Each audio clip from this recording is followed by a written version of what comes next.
nachos, amigos, and welcome to Hallyujuku. Oh wait, my video's not on. I'm Peter You didn't even tell me. I wasn't even paying attention. I'm Peter Rave, your man with no plan. Here with me is King Kaz, the man formerly with no video, or still no video. There you go. Hey.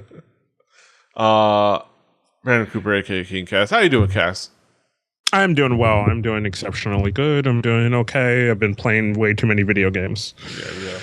Yeah. We've been playing Hearthstone. Not Hearthstone. We've been playing Overwatch. Hearthstone. Let's play Hearthstone. Play Hearthstone. Everybody else is playing Overwatch. We'll play Hearthstone. We're the rebels. Also bought a really nice new photography book. Nice. Cool. Let me not. Hold on. There's boobs in here, so let me not. Make sure I'm not showing that. There we go. Oh man, so nice. Get in trouble with YouTube. So nice. Nice. Such a nice book. It's actually really cool. I haven't read all the way through it yet, but I've kind of skimmed through it when I was in the Barnes and Noble, and it's a pretty good book. Some good advice in there. So I always like stuff like that. Yeah, there's always cool stuff to kind of get into. Of course, other cool stuff to get into is East Asian pop culture, as we do every week. And of course, like we start off every episode, we talk about what's new. And aside from that book, Kaz, what's new with you? New with me this week, if I pull the thing back up, is so I grabbed the fucking cavalcade of songs. It's going to be all over the place, so join me for a little bit of a ride. We're going to start with Boyfriend, with a song called To My Best Friend. So if you're not familiar with Boyfriend and their fan group, that is the name of their fan group in English, is To My Best Friend. And so basically it's a fan service song. Yeah. They've been busy for a very long time doing a lot of things. And right now they're kind of settling in on working on some new stuff. So they at some point made this fan song, to kind of just show their fans some love and praise for sticking with them for all this time.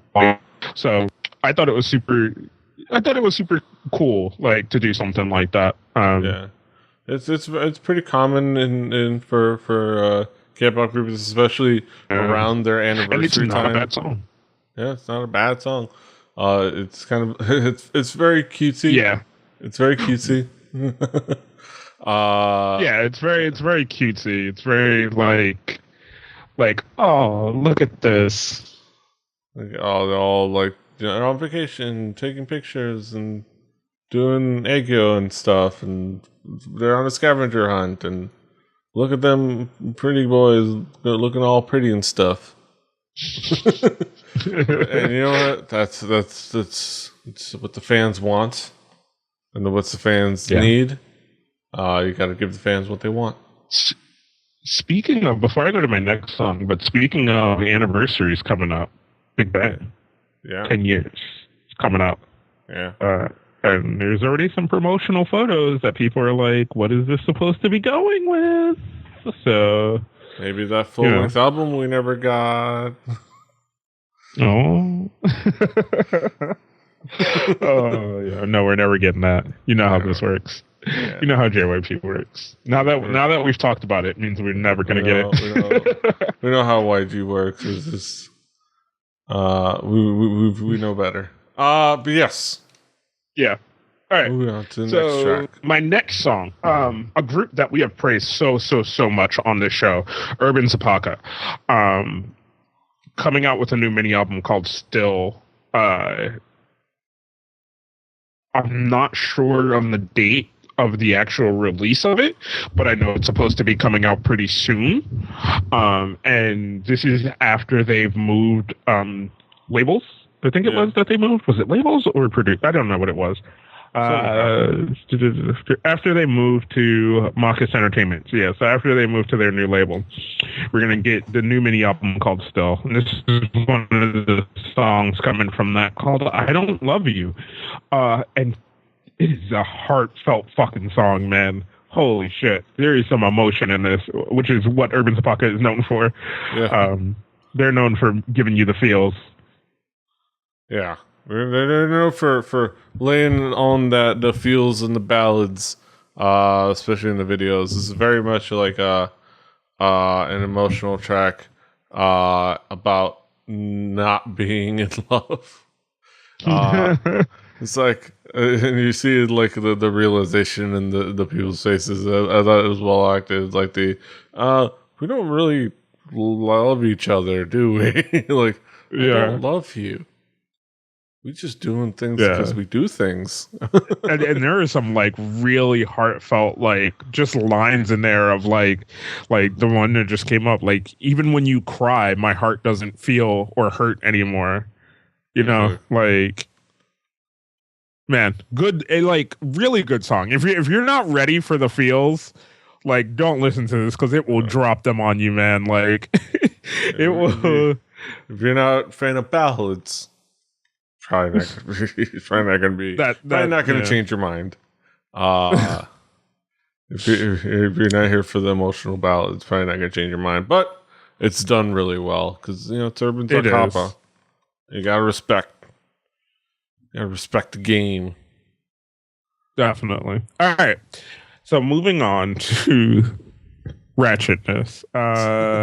Such ratchetry. Not my favorite song from him of the things that I know, but I wanted to talk about it anyway because I like Skull, and sometimes you gotta walk up to your friends when they doing something wrong and just be like, man, no. So this is a song from Skull, the reggae man of Korea, called "Get Rich," with a feature from another reggae artist that I don't know. Never name. It's a random black dude from Jamaica. Zizzle.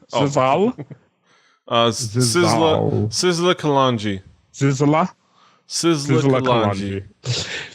If you're into reggae, you probably know who the dude is. I'm not that into reggae, so I'm not familiar with the gentleman. You are not, in fact, a white college kid, so you're not that into reggae. Yeah. Yeah. Like I said, not my favorite song from Skull ever. Probably my least favorite song from Skull. But I do have to say, if you there are some things to call them out on. Calling the reggae dude out for using beats in the studio. No, don't nobody use beats in the studio. No, you use beats around your neck as a necklace. You don't use them beats in the studio. Just no. And I do enjoy that if you look at the subtitles, they accurately subtitle the accent, the Jamaicanness of it. Yeah. So it's spelling Mago Lego family. Family, nah, give them up. It's the FEMA. Like, okay. Oh my goodness, yeah. It's just laying it on silly thick. as fuck. It's like, oh my god. Yeah. Okie dokie. All right, so that's that. But last but not least, our boy, the one, the only, Kung Gaddy, with a Chinese release. He apparently promised he was gonna. It's okay. Apparently, he promised on Running Man, which I haven't caught up, so I didn't see the particular episode. But he promised that he would release a Chinese song, and he did. Mm-hmm. Mei Huang Shi. Yeah, it's okay, and it's good, man. I fucking love this. Like, it's so cool. Like, I just love the whole thing about it. Like, the video is so cool too. Like, I really, really love the video. Like, and it has these things in the video where you got to kind of watch and notice little things about it.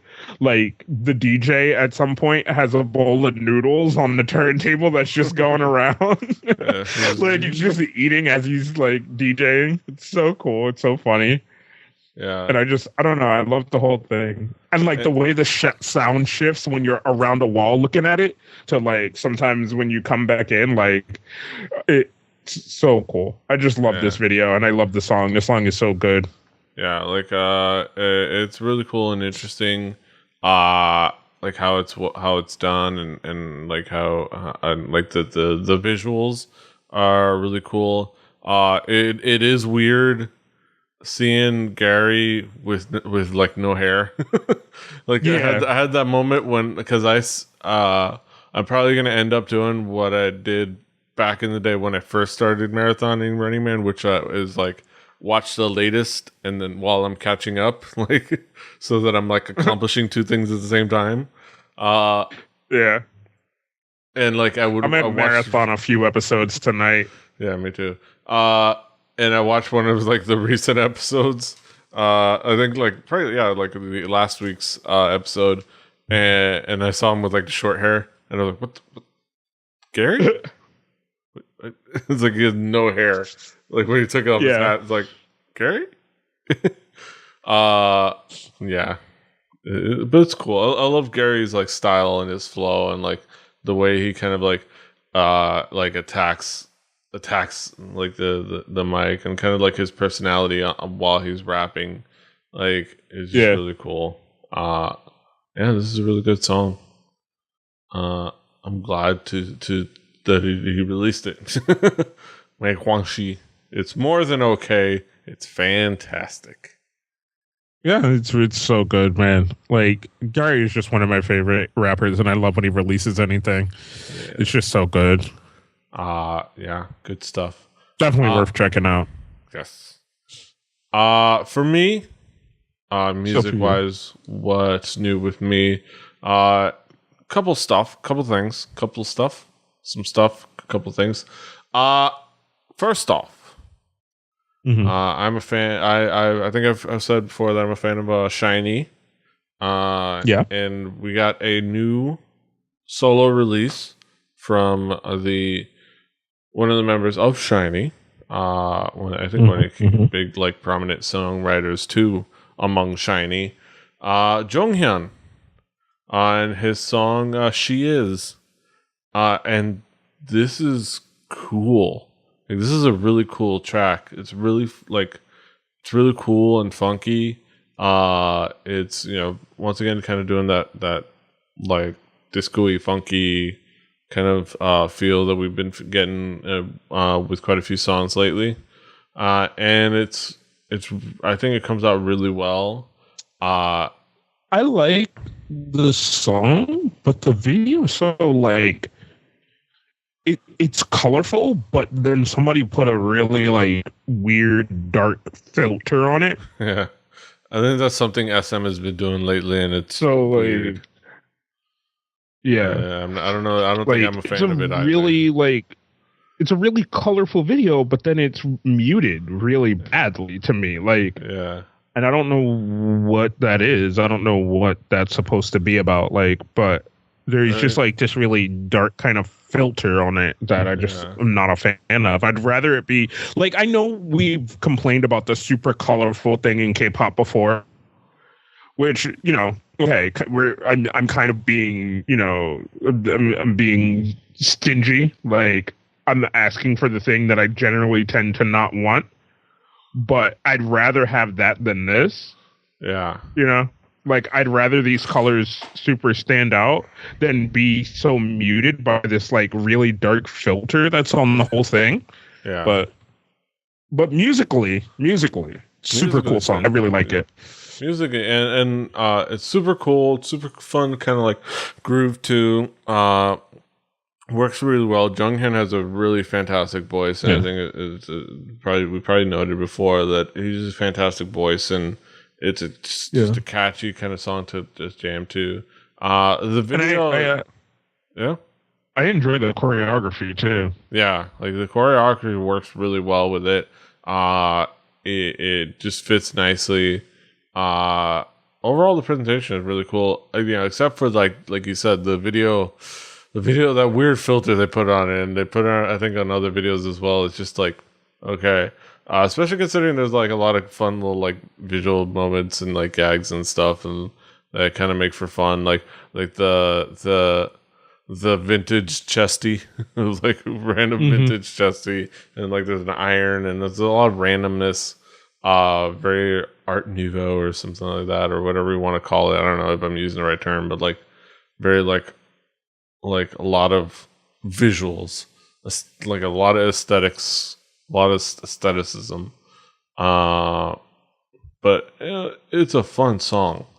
I just thoroughly enjoyed it. Yeah. And I said, Shiny is one of those few groups, like few boy groups, that I really have historically thoroughly enjoyed. Especially with their solo stuff. The group stuff and their solo stuff has all been consistently really good. Just in general, and I really dug this as well. Sticking with SM, Amber is back once again with another track off of her little like trio of songs that started with Borders. Apparently, it's gonna be like on a little EP. Apparently, Amber is back with a track "Need to Feel Needed," and it's kind of a fun. It's kind of an interesting, nice song, which I on the whole did enjoy. The video is super fun. Like it's basically. I did enjoy it as well. Yeah. Yeah, the video is like everybody. I don't. I will say, because you're praising the video, I didn't care for the video. I understand that. I would say there's like the it's basically like Amber grabbed all of her friends that were free at that day, including Shannon from over at DSP, I believe. No, over at is it DSP? Over at that other agency, wherever she's at. And like a bunch of other people, and they just made this random video where they're on this roof, and then they're in a ball pit. I liked it. Yeah. It's not the most elaborate thing in the world, but as the thing Amber did as part of her passion project, I'm okay with that. This very much feels like Amber's just being allowed to do something because, well, fuck it, we don't have anything else to do for them. It's like I'm gonna do a thing. It's like, all right, it's gonna cost us money. Nah, it's like, all right, fine. Just let me log into the YouTube. You have to buy all those balls. Yeah. She probably did. Who knows if she actually expensed them. They probably had that cat around, so I didn't have to buy the cat. The cat is the hero. He wouldn't have anything of any of that ball.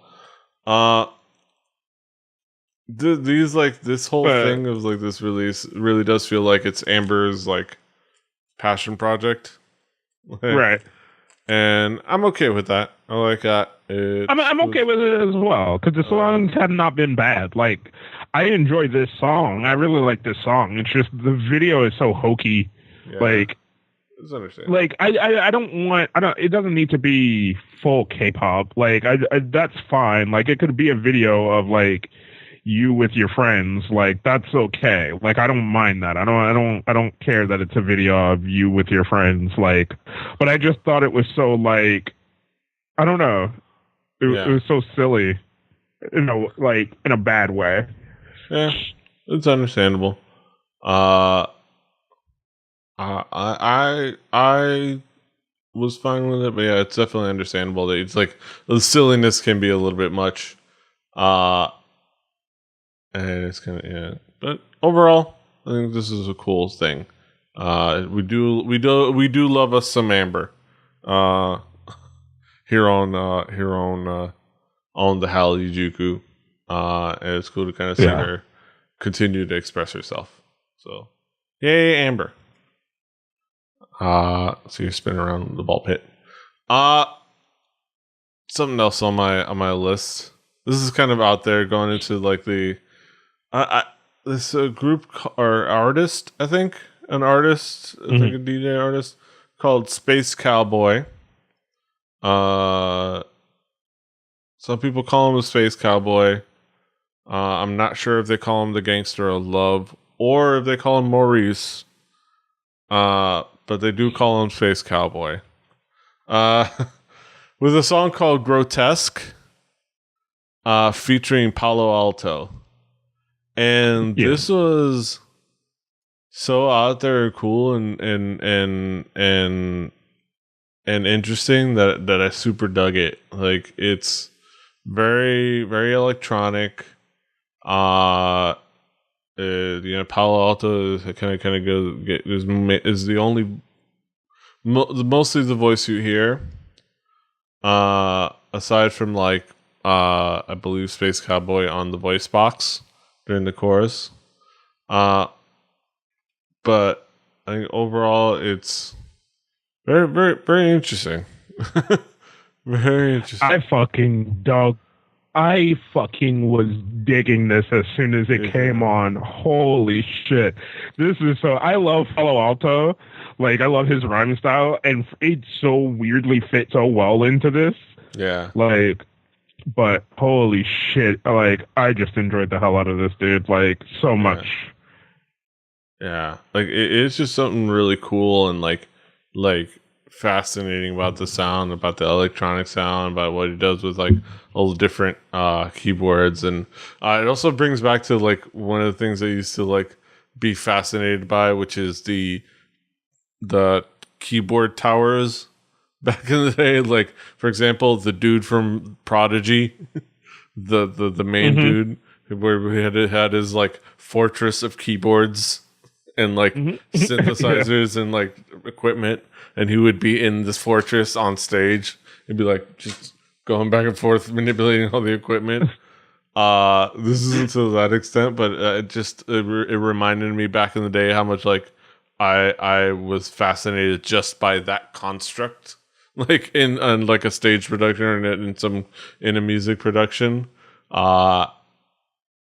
And it brought me back to those days. But yeah, overall, it's just like really cool. Like the cool use of the voice box, the cool like kind of playing around with the different synthesizers, the electronic tunes.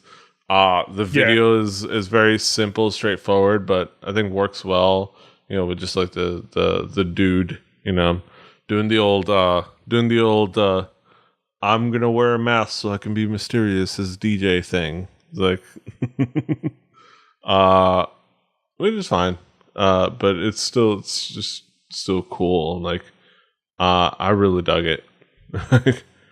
Like it's just overall, and I'm looking forward to seeing more from Space Cowboy. I am as well, dude. Like, man, like, I just enjoyed the hell out of this, man. Holy fuck. Yeah, really cool stuff. Last but not least, speaking of electronic tunes, kind of more of indie track. Artist by the name of Asud, with the song called "Loveless," and this is right up. I probably, if you can infer from things I've talked about in the past, I'm a sucker for a little bit of the synth pop. Because I have my the hat's all the way over there, but I have my love of Love Stereo, and I brought other artists on the show as well, and this is really nice synth pop sound. It's a really cool kind of catchy tune. Has a really cool video. Like, it's very very like not groovy. Very like smooth and kind of chill in a sense, but still kind of fun and kind of fun to kind of jam to. Yeah, it's just kind of a cool track. I don't know. What did you think of it, Kaz? I don't know. I liked it. It's really cool. It's really like it has a little bit of a Love X Stereo feel to it, which is why I'm sure somewhere in your brain is why you picked it. So I really got that vibe really hard, especially from the way that the video is shot too. Yeah, it is so like Love X Stereo style. But yeah, I enjoyed it. Yeah, but it was like one of those things. Like, as soon as it came on and like the visual style of the video, I'm like, oh, this is so kind of visually Love X Stereo, and I was like, it has a little bit of a Love X Stereo sound. It's not as rocky; it's way more electronic. So it's just like, but there's a slight connectivity in here, which is what must have made that connection in Petey's brain. For her album New Pop, which I'm definitely keen to kind of dive into. But yeah, it is. I'm a sucker for like indie sounds and a kind of like synth pop on one level, and like and a few other things, especially some of the different elements that you see in Love X Stereo, and like the synth pop stuff in this is strong and really works well, and I just dug it. There's not much else to say. It's just this is a cool track and a fun little video, and yeah, it's just worth checking out. So go check it out. Yeah, I don't know. I might check out the album, and if the album is this good, it might end up on a future episode of Record Breakers. Who knows? We'll see if we can get them. Might even not tell them it's Korean, but they'll figure it out. Yeah, that's all for what's new. So that's all for the music. Now we get over to our headlines. So news. Join us over on the headlines, won't you? Over on some news you can use. Over there on that part of the show. On the other part of the show. And then I have to press the button. I'm going to press the button now.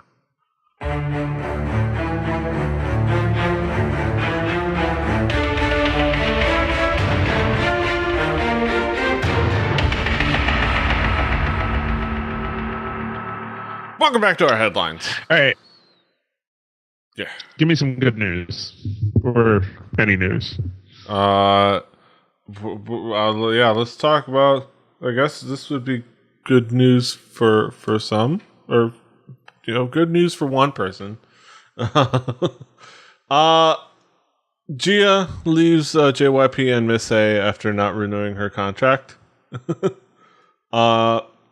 Gia and Faye's contract with JYP Entertainment both expired recently, and while Faye renewed hers, Gia did not, and will be leaving JYP Entertainment and Miss A. The label further revealed that Faye has decided to renew contract. Nothing much to say. It's like, it says at the end of the article, R.I.P. Miss A. It's like, which is funny because it infers that Miss A was alive to begin with. This is another kind of like it's one of those like you realize the changing of the tide in K-pop, and these long-standing groups kind of shifting, especially with like 21 losing Minzy, and while Gia is probably not on Minzy's level as far as like having her own like fandom, though she does have a lot of fans herself. Yeah, she has a lot of fans. It is an interesting kind of like thing to see happen, because it's almost like it doesn't come as a shock, like really, because Miss A, it's like just because of how big Suzy is. It's such a like, if Suzy doesn't have a movie or a drama or a commercial or a variety show or another drama or there's another commercial, there's another modeling gig or a runway show or an overseas fan meeting, if she has none of those other things, then maybe we can make some time to practice a Miss A comeback. Yeah.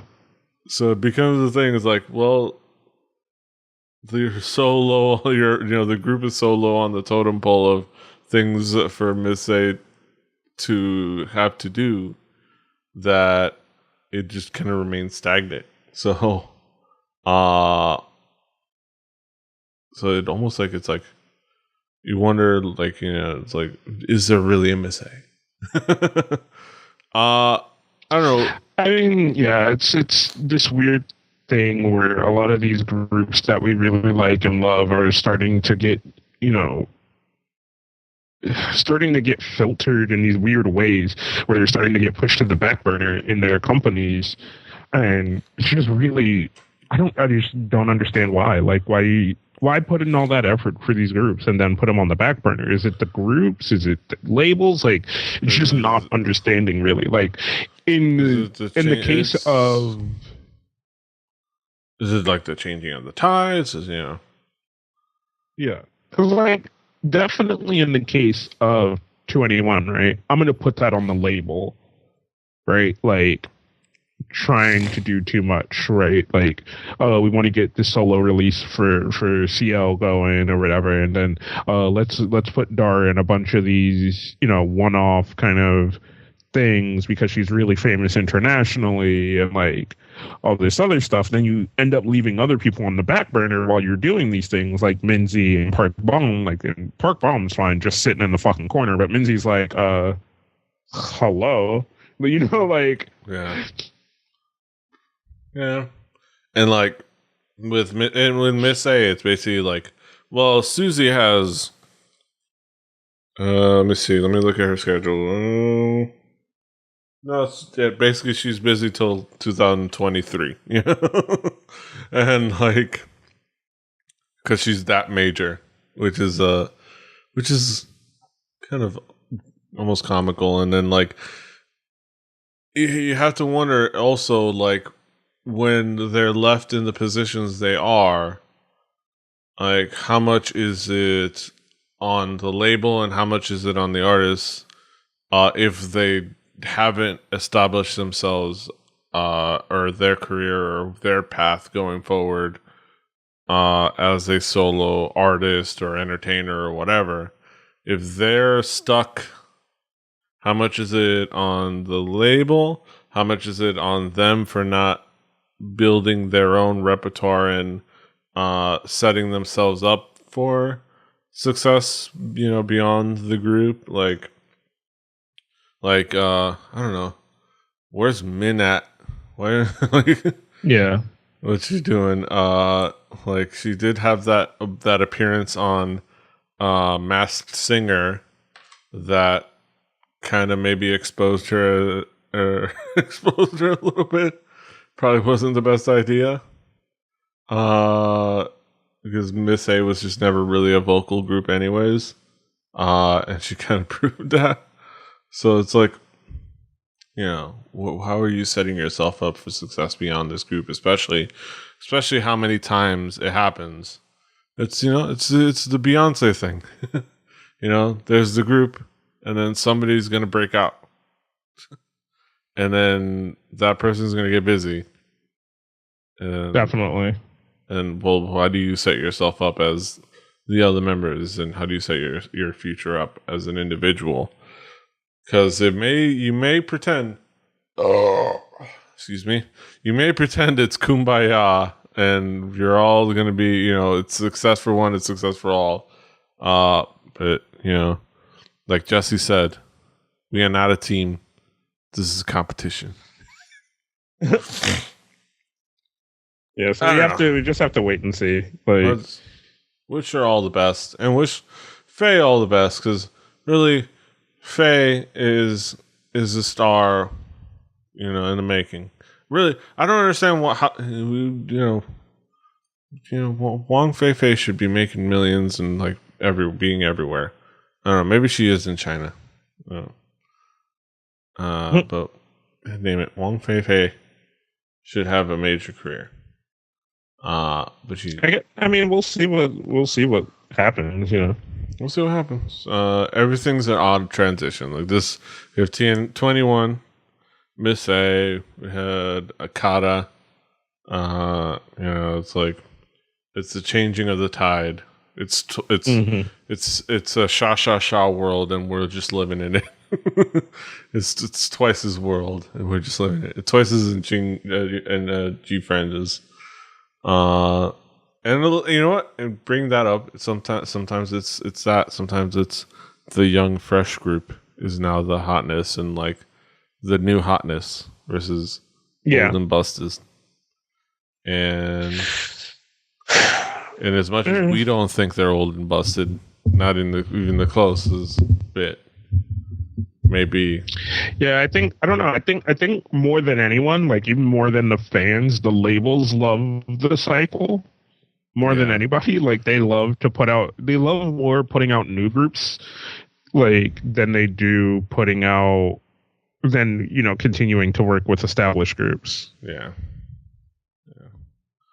So I don't know. It's on to the next, I guess. It's all bag means, but we wish everyone the best. This is kind of just apropos of nothing. There's no way to transition other than to say they're both Chinese. Actress Liu Yifei got assaulted / tackled by a fan while on stage at Night Peacock event. This is video of Liu Yifei getting speared into the crown while on stage at a fan meeting for the film Night Peacock was so nuts that it caused Asian Junkie to create a category for C Entertainment. Holy shit. So kind of just play this, and I kind of skip a little bit. It's at about the 50-second mark. Yeah, so like I'll do like 47 seconds, and then you see this fan. Oh, yeah. Like he came. If you watch it, he came between the two security guards. It's like, look at this. Look at this. Like, and they're pretty close together, and he just like they stepped apart for a second, and he squeezed through there and grabbed her. Damn! But they jumped on that dude quickly. You know, when your offensive line isn't doing its job, and they create gaps for the defensive linemen to get through and get to your quarterback, bad things happen. You got to protect your quarterback. You know, a lot better than that. You know. Yeah. But that was a spear. Like, holy shit. That dude, I don't know what he meant to accomplish or what he was trying to do. Like, I had no idea what his mindset was set on other than crazy. But holy shit. Like, that was just... something. She's apparently she's doing fine. Apparently no injuries, you know, just a regular old sack. So now that she's doing fine and everything's okay, somebody needs to take this and just put like the Goldberg spear music on it. It's just like it's like I'm glad you're doing okay. I hope your movie does well. But that doesn't take away the fact that your ass got sacked. Yeah, you gotta be mobile. You know, not able to scramble in the pocket. You know, got to move around in the pocket. You know, but see, this is also, as the article says, somebody got fired because these dudes were not looking for threats. They were just looking at her. They were just like, oh man, this is smiling. Easy gig tonight. Easy gig. Woo! All right, here we go. Man, she is pretty. I love that show that she's in. And then, oh shit! Oh fuck! I gotta do my job. Like, it just happened quick. Like, you know, you stop watching for a moment and just boom, somebody's getting tackled. Yeah, like that was just crazy. Like it just, I don't know what his like intent was. Like I just don't understand. Like, what he was thinking he was going to accomplish. Like at all. Crazy people, man. Crazy fucking people. So holy it's like shit. You know, Chinese news sites are all reporting this. Comments are mostly talking about how scary this is. Anger at the crazy fan and lack of security measures. Feeling sorry for her. Updates from her side is she's calm and fine, considering her next promotional stop in Wuhan. Although there are some black sheep, quote unquote, that trying to quote unquote speculate that maybe this could be a promotional stunt for the movie as expected. They found no news whether he handed him over to the police though. This is some random other stuff about what they've tried to find on Baidu. That is a promotional stunt. All right, because because she got sacked. She got sacked. That is, hey, we gonna put you on the stage and then have a man full charge at you, and hit you. Woo! So for that, those 2 security guards get a "come on, man" from us. Yeah. Moving on from ESPN references that nobody will get. Chris supports Jessica's solo debut, "Glorious Traders Unite." I love the blank and declare. Chris recently supported Jessica's solo debut on his Weibo, and we're literally making this post just to highlight their relationship to keep the dream alive, them eventually forming a trader supergroup. Of course, alongside Ludacris, and maybe they can even collaborate with Zayn Malik of One Direction, formerly One Direction. Surely this signifies that Jessica is going to drop bonk for Chris, right? Bonk's adventure. This is fun.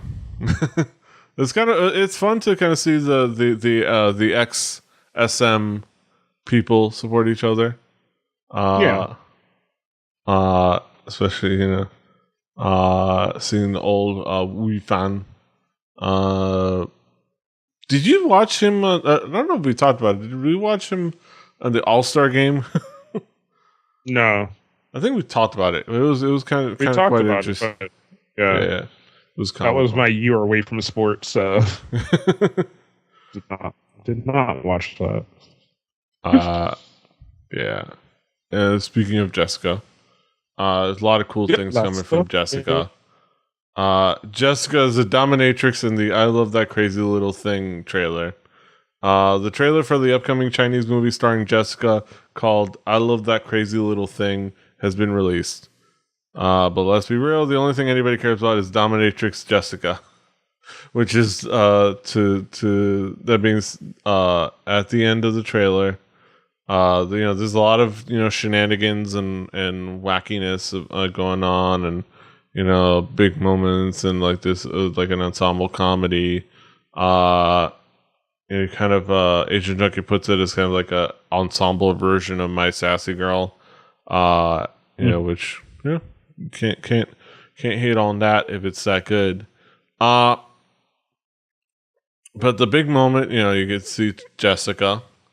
The big moment is that Jessica introduces the main character to her playroom, and says that the most important thing to know is that you can always leave anytime you want. The 50 Shades of Grey kind of. Yeah.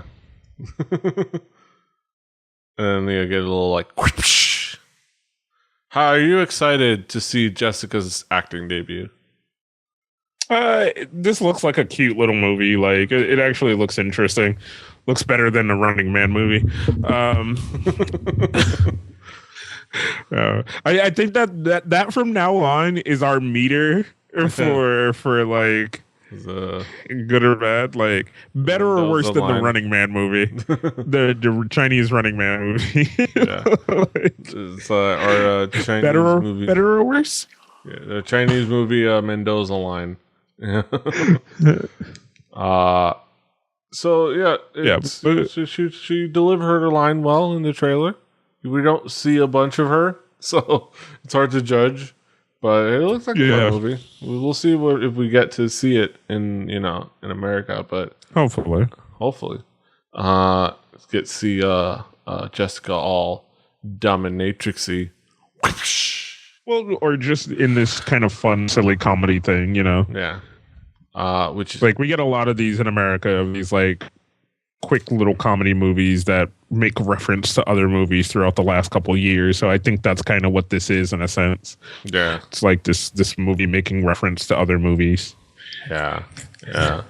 So I'm looking forward to that.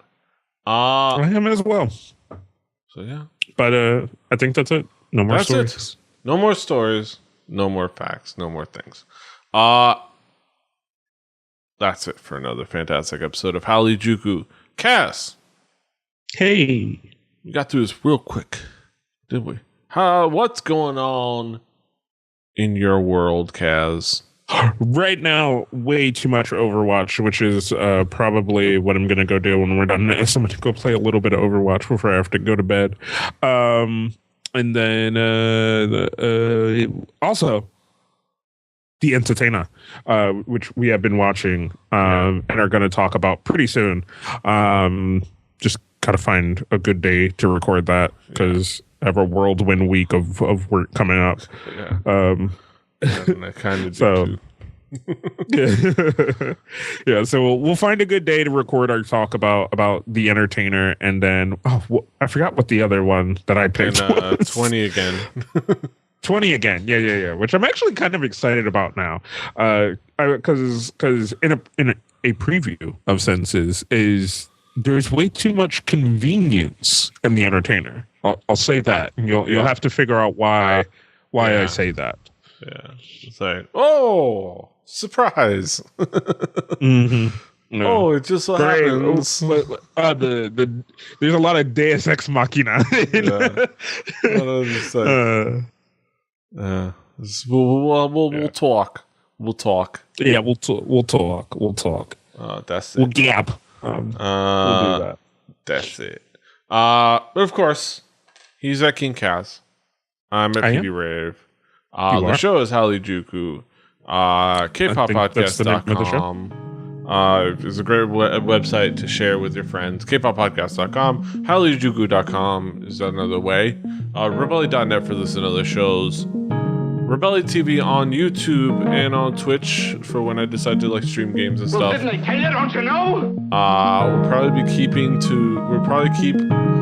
streaming the episodes on diamondclub.tv. So keep an eye out on the Twitters for what channel we'll be on, but we'll be on diamondclub.tv and streaming the episodes live and things. So you can watch us and maybe chat with us. With that being said, until next time. Give it to me straight, Doctor. Hasta los huevos. Hasta los huevos. Why, I think you're crazy.